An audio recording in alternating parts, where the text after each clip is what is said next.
کسی نے حضور اکرم صلی اللہ علیہ وآلہ وسلم سے پوچھا، اگر بیوی خواب میں بستری کرتے ہوئے خود کو دیکھے تو اس پر نبی اکرم صلی اللہ علیہ وآلہ وسلم نے اسے کیا جواب دیا؟ اس کے بارے میں تفصیلی طور پر آپ کو آگاہ کرتے ہیں اور ساتھ ہی آپ کو میاں بیوی کے رشتے کو مضبوط کرنے کے کچھ طریقے بھی بتائیں گے، کیونکہ آج ہمارے معاشرے میں دیکھا جائے تو بہت زیادہ طلاقیں عام ہوتی جا رہی ہیں، گھر برباد ہوتے دکھائی دے رہے ہیں۔ ان تمام چیزوں کو ہم سب لوگوں کے لیے جاننا بہت ضروری ہے۔ محترم ناظرین، حضرت ام سلیم فرماتی ہیں کہ میں حضور اکرم صلی اللہ علیہ وآلہ وسلم کی زوجہ محترمہ حضرت ام سلمہ کی پڑوسن تھی۔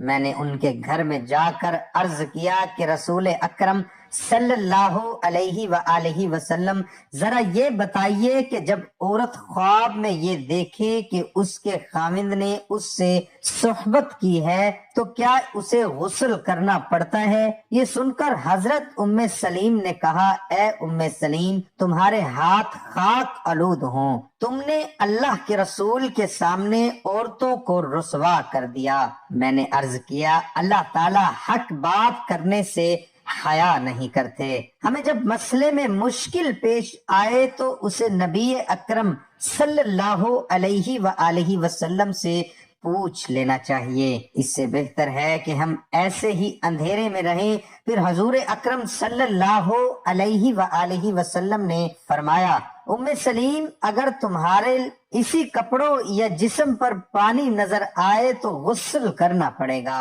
ام سلیم رضی اللہ عنہ نے کہا، کیا عورت کا بھی پانی ہوتا ہے؟ حضور اکرم صلی اللہ علیہ وآلہ وسلم نے فرمایا، تو پھر بچہ ماں کے کیسے مشابہ ہو جاتا ہے؟ عورتیں مزاج اور طبیعت میں مردوں جیسی ہی ہیں۔ محترم ناظرین، خواب میں ہم بستری کرنے کی تعبیر کیا ہوگی؟ جو انسان خواب میں یہ دیکھے کہ وہ کسی کے ساتھ ہم بستری کر رہا ہے تو اس کی تعبیر علم جعفر میں کچھ اس طرح ہوگی، اگر ہم بستری بیوی کے ساتھ ہے تو وہ رزق میں فراوانی اور خوشحالی کی طرف اشارہ ہے، لیکن اگر ہم بستری کسی نامحرم کے ساتھ ہے تو اس کا مطلب آنے والے وقت میں وہ کچھ ایسے لوگوں کو اپنے قریب کرے گا جو ان کی زندگی میں بے انتہا تکلیفیں لائیں گے۔ تو اس کو چاہیے کہ وہ ہر کسی کو اپنے قریب نہ رکھے، بھروسہ کرنے میں جلد بازی نہ کرے، اور اگر خواب میں وہ کسی ایسے رشتے کے ساتھ ہم بستری کر رہا ہے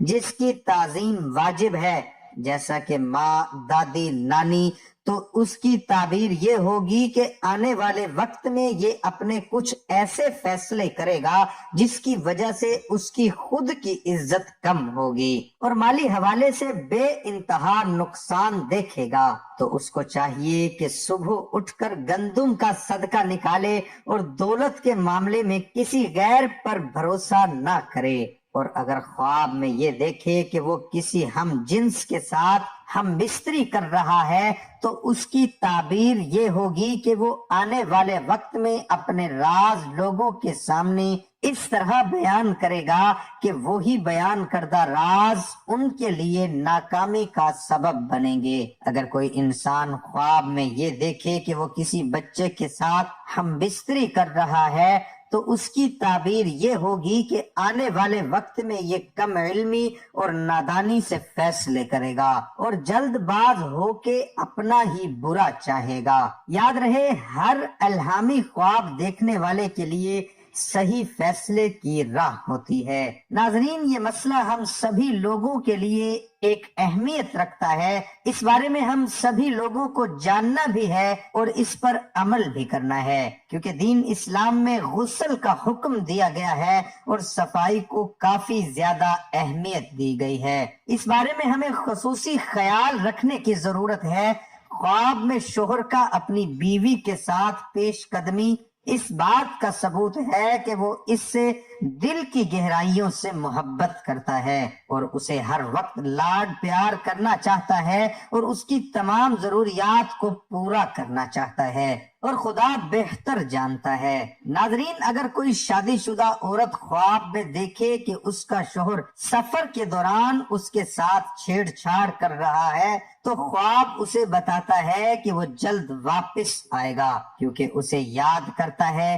خواب ان کی موجودہ زندگی کے ساتھ جوڑے کے اطمینان کی بھی ترجمانی کرتا ہے۔ محترم ناظرین، یہ کسی بھی صورت میں ممکن نہیں کہ آپ کی بیوی یا شوہر آپ کی خاطر مکمل طور پر تبدیل ہو جائیں۔ ہر انسان کی کچھ عادات ہوتی ہیں اور انہیں تبدیل کرنا آسان نہیں ہوتا۔ اگر آپ اپنے جیون ساتھی سے ایسی کوئی امید لگا کر بیٹھے ہیں تو فوری طور پر اپنی اس امید کو بدل لیں، ورنہ کافی مسائل پیدا ہو سکتے ہیں۔ شک کرنا بھی گھروں کو برباد کر دیتا ہے۔ بلا وجہ شک کی وجہ سے بھی کئی گھر برباد ہو گئے ہیں۔ لہذا آپ کو اس عادت کو دور کرنا ہے اور اس سے خود کو دور رکھنا ہے، ورنہ رشتہ نبھانے میں بھی آپ کو مشکلات کا سامنا رہے گا۔ ہر مرد کی خواہش ہوتی ہے کہ اس کی بیوی اس کے والدین اور بہن بھائیوں کو وقت دے، اور اسی طرح عورت بھی چاہتی ہے کہ اس کا شوہر اس کے گھر والوں کی عزت کرے۔ لیکن اگر دونوں میں سے کسی ایک نے بھی کسی ایک دوسرے کی عزت نہ کی تو پھر مسئلے پیدا ہو جاتے ہیں، مسائل جنم لینا شروع ہو جاتے ہیں۔ ہر انسان کا ماضی اچھا اور برا ہوتا ہے، لیکن اس کا مطلب یہ نہیں کہ آپ اپنے جیون ساتھی کے ساتھ برا سلوک کر دینا شروع کر دیں، کیونکہ اس طرح مسائل پیدا ہونا یقینی ہو جاتے ہیں۔ ناظرین، قرآن کریم میں یہ حکم دیا گیا ہے عورتوں کے ساتھ اچھی طرح زندگی بسر کرو، اور حدیث میں نبی کریم صلی اللہ علیہ وسلم کا ارشاد گرامی ہے، تم میں سے بہتر وہ ہے جو اپنے گھر والوں کے لیے بہتر ہے، اور میں اپنے گھر والوں کے لیے بہتر ہوں۔